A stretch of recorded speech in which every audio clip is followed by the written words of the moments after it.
دولت نہ ملے تو چینل پر تھوک دینا صرف ماہ رجب کے اس بابرکت دن میں سورۃ الکوثر کا نایاب وظیفہ 700 ارب بھی مانگو اللہ پاک دیں گے۔ بسم اللہ الرحمن الرحیم۔ محترم ناظرین، سورۃ الکوثر کا نایاب وظیفہ 800 سال پرانی کتاب سے ملا۔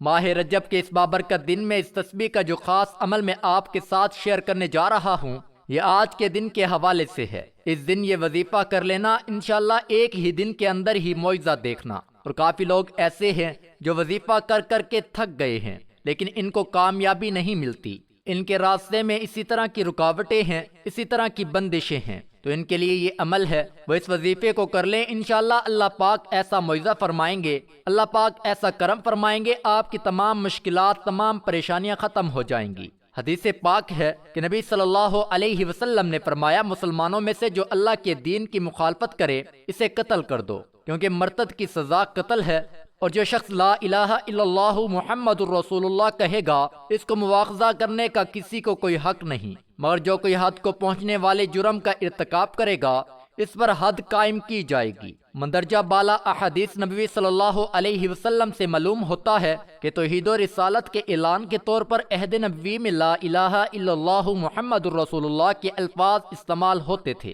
سورۃ الکوثر کا یہ وظیفہ انتہائی خاص اور مجرب وظیفہ ہے۔ اس کے بعد خود معجزہ دیکھ لینا، اس وظیفے کو ہرگز مت چھوڑنا۔ خدا کی قسم، جتنی دولت چاہو گے انشاءاللہ اس سے زیادہ پاؤ گے۔ انشاءاللہ اللہ پاک اپنے وسیع خزانوں سے عطا کریں گے۔ یہ سورۃ الکوثر کا وظیفہ ہے، بے حد قیمتی ہے۔ اس سورت کو بتائے گئے طریقے کے مطابق کر لو، جو مانگو گے ایک دن میں ملے گا۔ آزمودہ وظیفہ ہے۔ جنہوں نے یہ وظیفہ اپنی زندگی میں کر لیا، ان کو پوری زندگی دولت کی، رزق کی کبھی بھی کمی نہیں رہی۔ جتنا ان لوگوں نے مانگا اس سے کئی زیادہ اللہ پاک نے انہیں عطا کر دیا۔ اللہ پاک کا ارشاد ہے، ترجمہ کہہ دیجئے کہ بے شک میرا رب ہی اپنے بندوں میں سے جس کے لیے چاہے روزی کشادہ کر دیتا ہے اور جس کے لیے چاہے تنگ کر دیتا ہے، اور جو کوئی تم اللہ کی راہ میں خرچ کرتے ہو اللہ اس کا پورا پورا بدلہ دے گا، اور وہ سب سے بہتر روزی دینے والا ہے۔ یعنی اے حبیب صلی اللہ علیہ وسلم، آپ فرما دیں کہ بے شک میرے رب ذوالجلال اپنے بندوں میں جس کے لیے چاہے اپنی حکمت کے مطابق رزق وسیع فرماتا ہے، اور جس کے لیے چاہے تنگ کر دیتا ہے۔ اور اے لوگو، جو چیز تم اللہ تعالیٰ کی راہ میں خرچ کرو گے تو وہ دنیا میں یا آخرت میں اس کے بدلے میں اور دے گا، اور وہ سب سے بہتر رزق دینے والا ہے۔ کیونکہ اس کے سوا جو کوئی کسی کو دیتا ہے تو خواہ بادشاہ لشکر کو یا آقا غلام کو یا صاحب خزانہ اپنے عیال کو، وہ اللہ تعالیٰ کی پیدا کی ہوئی اور اس کی عطا فرمائی ہوئی روزی میں سے دیتا ہے۔ رزق اور اس سے فائدہ اٹھانے کے اسباب کا خالق اللہ تعالیٰ کی سوا اور کوئی نہیں، وہی حقیقی رزاق ہے۔ حضرت ابو ہریرہ رضی اللہ تعالی عنہ سے روایت ہے، حضور اقدس صلی اللہ علیہ وسلم نے فرمایا کہ اللہ تعالیٰ ارشاد فرماتا ہے، اے ابن آدم خرچ کرو، میں تم پر خرچ کروں گا۔ بے شک اللہ تعالیٰ ہی رزق دینے والا اور سب سے بہترین رزاق ہے۔ اور زمین پر جتنے بھی چلنے پھرنے والے ہیں ان سب کی روزیاں اللہ تعالیٰ کے ذمے ہے۔ سب کو رزق اللہ تعالیٰ ہی دیتا ہے، اور یقیناً کسی لالچی کا لالچ اللہ تعالیٰ کے رزق کو زیادہ نہیں کر سکتا، اور نہ ہی کسی ناپسند کرنے والے کی ناپسندیدگی اسے ہٹا سکتی ہے۔ اور یہ اللہ کی حکمت ہے کہ اس نے رزق کے معاملے میں لوگوں میں فرق رکھا ہے، تو وہ جسے چاہے زیادہ رزق عطا فرما دے، جسے چاہے کم رزق عطا فرما دے۔ وہی مالک ہے، وہی خالق ہے۔ وہی ایک قوم کے رزق میں کشادگی کر دیتا ہے تو دوسری قوم کے رزق میں تنگی فرما دیتا ہے۔ یہ سب کچھ اللہ تعالیٰ کے قبضہ قدرت میں ہے، انسان کچھ بھی نہیں کر سکتا سوائے دعا کرنے سے، سوائے اللہ پاک سے مانگنے کے۔ ایک حدیث قدسی میں اللہ کے رسول صلی اللہ علیہ وسلم کا فرمان ہے، جو چیز تجھے جنت کے قریب کر سکتی ہے اس کا میں نے تجھے حکم دے دیا ہے، اور جو چیز تجھے جہنم کے قریب کر سکتی ہے اس سے میں نے روک دیا ہے۔ یقیناً حضرت جبرائیل علیہ السلام نے میرے دل میں یہ بات ڈالی ہے کہ کوئی بھی جان اس وقت تک فوت نہیں ہو سکتی، وہ بھی انسان اس وقت تک اس دنیا سے نہیں جا سکتا جب تک کہ وہ اپنی روزی پوری نہ کر لے اور سارا رزق کھا نہ لے۔ تو تم اللہ کا تقوی اختیار کرتے ہوئے روزی کا حصول اچھی طرح کرو، اور تم کو کسی کو روزی کا لیٹ اور کم ہو جانا اس بات پر نہ ابھارے کہ تم اللہ کی نافرمانی کر کے روزی حاصل کرنے لگ جاؤ، کیونکہ جو کچھ اللہ کے پاس ہے وہ اللہ تعالیٰ کی اطاعت اور فرما برداری کے ذریعے ہی حاصل کیا جا سکتا ہے۔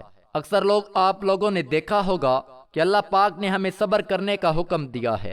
جب ہمیں مشکلات پیش آتی ہیں، رزق کی تنگی ہوتی ہے، تو ہم گلے شکوے کرنا شروع کر دیتے ہیں۔ پھر ہم ناجائز کاموں میں پڑ جاتے ہیں اور حرام اور حلال کو بھول جاتے ہیں۔ اللہ پاک نے اس چیز سے منع فرمایا ہے۔ یاد رکھیے کہ رزق وہی اچھا ہے، وہی فضیلت والا ہے، وہی انسان کے لیے فائدہ مند ہے جس کو استعمال کرنے سے دنیا بھی آسان ہو جائے اور آخرت بھی آسان ہو جائے۔ رزق کی کمی اللہ تعالیٰ کی طرف سے نہیں بلکہ انسان کے خرچ نہ کرنے کی وجہ سے ہوتی ہے۔ اللہ پاک ساری مخلوق کے لیے اس کی ضرورت کے مطابق پورے سال کا رزق نازل فرما دیتا ہے۔ ہمیں چاہیے کہ اگر ہم اپنے رزق میں برکت اور ترقی چاہتے ہیں تو غریبوں میں، مسکینوں میں زیادہ سے زیادہ اللہ پاک کا دیا ہوا رزق خرچ کیا کریں تاکہ اللہ ہمارے رزق کو اور بڑھا دے، مزید بڑھا دے۔ جیسا کہ اللہ پاک نے فرمایا ہے، اور جب ان سے کہا جاتا ہے کہ جو رزق خدا نے تم کو دیا ہے اس میں سے خرچ کرو، تو کافر مومنوں سے کہتے ہیں کہ ہم ان لوگوں کو کھانا کھلائیں جن کو اگر خدا چاہتا تو خود کھلا دیتا۔ تو پھر اللہ پاک فرماتے ہیں کہ تم تو صاف صاف غلطی پر ہو۔ ایک کسان کو دیکھ لیجئے، وہ ایک بوری بیج کی کھیت میں بوتا ہے اور فصل اگ جانے پر وہ ایک بوری کی جگہ 70 بوریاں لے کر گھر واپس لوٹ جاتا ہے، محنت کرتا ہے۔ لیکن اگر وہ کسان یہ سوچنا شروع کر دے کہ میں یہ ایک بوری کا بیج کھیت میں پھینک دوں گا اور پتہ نہیں مجھے ملے گا کہ نہیں، تو پھر وہ اس کے کمزور ایمان کی نشانی ہے۔ اسی طرح جب ہم غریبوں میں، مسکینوں میں تقسیم کریں گے تو اللہ پاک 1 روپے کا اجر 70 گنا زیادہ بڑھا کر دیتا ہے۔ دوستو، آج ہم آپ کو ایک ایسا وظیفہ بتانے جا رہے ہیں کہ اس کو پڑھنے سے رزق کی تنگی ختم ہو جائے گی، بے روزگاری نہیں رہے گی، اور اگر کاروبار ہے تو اس میں ایسی برکت آئے گی کہ پھر سنبھالنے سے بھی نہیں سنبھلے گا۔ رزق میں برکت کے لیے ارشادات ہیں کہ کس طرح چھوٹے چھوٹے عمل کرنے سے روزی رزق میں برکت ہوتی ہے۔ حضرت امام جعفر صادق رضی اللہ تعالی عنہ فرماتے ہیں، برتنوں کو صاف رکھنا اور گھر کے دروازے کے آگے جھاڑو دینا رزق میں اضافے کا باعث ہے۔ حضرت امام موسیٰ کاظم رضی اللہ تعالی عنہ فرماتے ہیں، امامت کو پلٹنا اور سچ بولنا رزق میں اضافہ کرتا ہے، جبکہ امامت میں خیانت کرنا اور جھوٹ بولنا غربت اور نفاق کا ذریعہ ہے۔ پیغمبر اکرم صلی اللہ علیہ وسلم کا فرمان ہے، مفہوم، کسی نے خدمت میں پیغمبر اکرم صلی اللہ علیہ وسلم نے عرض کی، یا رسول اللہ صلی اللہ علیہ وسلم، میں چاہتا ہوں کہ میرے رزق میں اضافہ ہو، تو آپ صلی اللہ علیہ وسلم نے فرمایا، ہمیشہ طہارت کے ساتھ رہو تاکہ تمہارے رزق میں اضافہ ہو جائے۔ آج کے دن آپ یہ وظیفہ کسی بھی وقت کر سکتے ہیں، جب آپ کو وقت مل جائے، چاہے تو رات کو یا دن میں یا تہجد کے وقت بھی آپ کر سکتے ہیں۔ آپ نے یہ وظیفہ باوضو ہو کر مصلی پر بیٹھ کر حضرت محمد صلی اللہ علیہ وسلم کی ذات اقدس پر 7 یا 11 بار درود پاک پڑھنا ہے۔ درود پاک نماز والا پڑھنا ہے، ایک دفعہ میرے ساتھ بھی پڑھیں۔ اللہم صلی علی محمد وعلی آل محمد کما صلیت علی ابراہیم وعلی آل ابراہیم انک حمید مجید۔ اللہم بارک علی محمد وعلی آل محمد کما بارکت علی ابراہیم وعلی آل ابراہیم انک حمید مجید۔ درود پاک کثرت سے پڑھنے سے رزق میں اضافہ ہوتا ہے۔ امیر المؤمنین حضرت علی کرم اللہ وجہہ فرماتے ہیں، طلب مغفرت کرنا استغفار روزی میں اضافہ کرتا ہے۔ پیغمبر اکرم صلی اللہ علیہ وسلم کا فرمان ہے، مفہوم، 4 چیزیں رزق میں اضافہ کرتی ہیں: اچھے اخلاق، ہمسایوں کے ساتھ اچھا برتاؤ، دوسروں کو تکلیف نہ دینا اور بے تابی سے بچنا۔ پیغمبر اکرم حضرت محمد صلی اللہ علیہ وسلم کا فرمان ہے، سحر خیزی بابرکت عمل ہے اور تمام نعمتوں سے خصوصاً رزق میں اضافہ کرتی ہے۔ حضرت امام محمد باقر رضی اللہ تعالی عنہ فرماتے ہیں، اپنے دینی بھائیوں کی عدم موجودگی میں ان کے لیے دعا کیا کرو، کیونکہ ایسا کرنے سے رزق تمہاری جانب امٹ آئے گا۔ درود پاک پڑھنے کے بعد سورۃ الکوثر کا ایک ایسا مختصر عمل جس سے کاروباری رکاوٹ، بندش، نکاح، محبت، خاتمہ بے روزگاری، نافرمان اولاد کو راہ راست پر لانے کے لیے لاجواب عمل ہے۔ سورۃ الکوثر کا وظیفہ آپ نے اس طرح کرنا ہے کہ ایک دانے پر لا الہ الا اللہ محمد رسول اللہ اور تسبیح کے دوسرے دانے پر سورۃ الکوثر پڑھنی ہے۔ اس طرح ہر دانے پر سورۃ الکوثر اور کلمے کا وظیفہ کرنا ہے۔ یہ عمل آپ نے کتنی دفعہ کرنا ہے یہ بھی میں آپ کو بتاتا ہوں۔ اللہ پاک سورۃ الکوثر پڑھنے والے انسان کے غموں کو راحت میں تبدیل کر دیتے ہیں۔ یہ فضائل ہیں جو اس دنیا میں انسان کو حاصل ہوتے ہیں، اور آخرت کے فضائل کے بارے میں تو نبی کریم صلی اللہ علیہ وسلم کے ہاتھوں سے اگر انسان کو حوض کوثر نصیب ہو جائے تو اس سے بڑی نعمت کیا ہوگی۔ نبی کریم صلی اللہ علیہ وسلم کی سنت پر عمل کرنے سے آپ کی ہر ایک سنت میں شفا اور برکت ہے۔ جو شخص اس سنت کے ساتھ چلے گا، یقیناً دنیا اور آخرت اس کے لیے راحت کا سبب بنے گی۔ اپنے اعمال پر توجہ دیجیے، حقوق العباد لازمی پورے کیجیے، اور حقوق اللہ کا بھی خیال رکھیے، کیونکہ اللہ کبھی حقوق کے طلب کرنے والوں کو پسند نہیں فرماتا۔ قیامت کے دن اللہ اپنے حقوق معاف فرما دے گا۔ حقوق العباد یعنی اللہ کی مخلوق کے حقوق جو آپ نے ادا نہیں کیے ہوں گے، ان کو معاف نہیں فرمائے گا، ان پر آپ کو سزا دی جائے گی۔ اور آپ کی نیکیوں سے ان حقوق کو ادا کیا جائے گا۔ پیغمبر اکرم حضرت محمد صلی اللہ علیہ وسلم کا فرمان ہے، رزق اور معاش کی تلاش میں صبح سویرے نکلا کرو، اس لیے کہ صبح کا وقت روزی اور کامیابی کا باعث ہے۔ حضرت امام جعفر صادق رضی اللہ تعالی عنہ فرماتے ہیں، صلح رحمی انسان کو خوش اخلاق اور سخی بناتی ہے، ساتھ نفس کو پاک، رزق اور عمر میں اضافہ کرتی ہے۔ پیغمبر اکرم حضرت محمد صلی اللہ علیہ وسلم کا فرمان ہے، جو اپنی عمر اور رزق میں اضافہ چاہتا ہے، اسے چاہیے کہ پروردگار عالم کا تقوی اختیار کرے اور رشتہ داروں کے ساتھ صلح رحمی کرے۔ حضرت امام جعفر صادق رضی اللہ تعالی عنہ فرماتے ہیں، زبان سچی ہوگی، اس کا عمل سچا ہوگا، اور جس کی نیت اچھی ہوگی اس کے رزق میں اضافہ ہوگا، اور جس کی اپنے اہل و عیال کے ساتھ گفتار اچھی ہوگی اس کی عمر میں اضافہ ہو جاتا ہے۔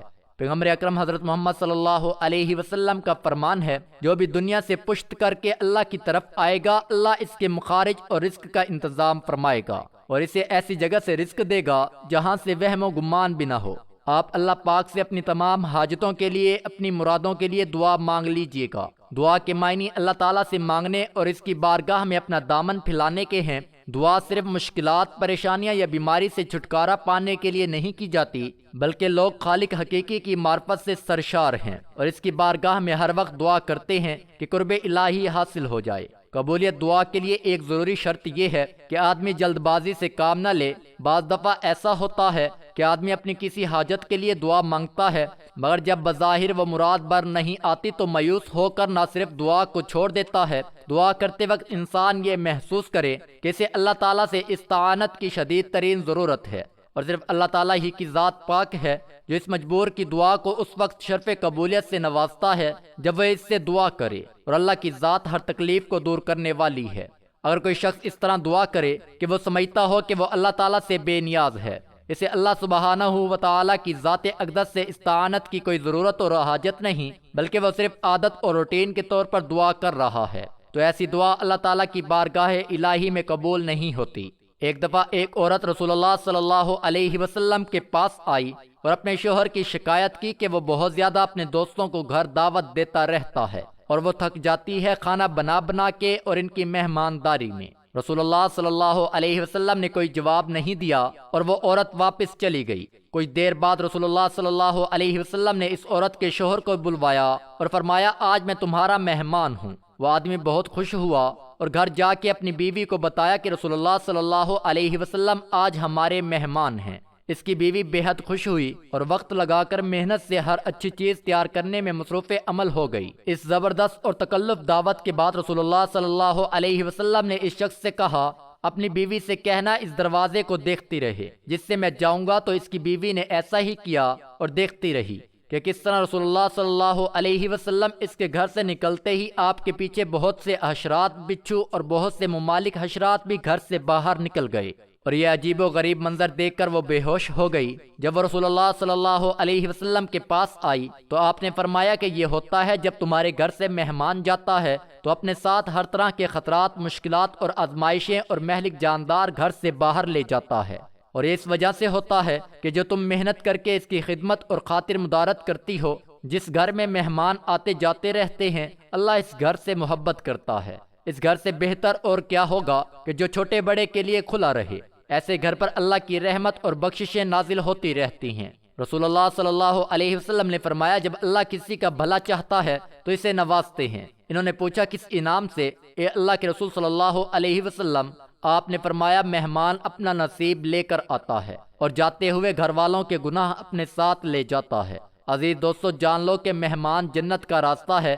رسول اللہ صلی اللہ علیہ وسلم کا ارشاد ہے، جو اللہ اور روز آخرت پر ایمان رکھتا ہو وہ اپنے مہمان کے ساتھ بے لوث ہو۔ پیغمبر اکرم حضرت محمد صلی اللہ علیہ وسلم کا فرمان ہے، مہمان اپنا رزق لے کر آتا ہے اور میزبان کے گھر والوں کے گناہ دھو ڈالتا ہے۔ دوستو، یاد رہے کہ سورۃ الکوثر کا ایک ایسا مختصر عمل ہے جو اب میں آپ کو بتانے جا رہا ہوں کہ آپ نے کس ترتیب سے اس وظیفے کو کرنا ہے۔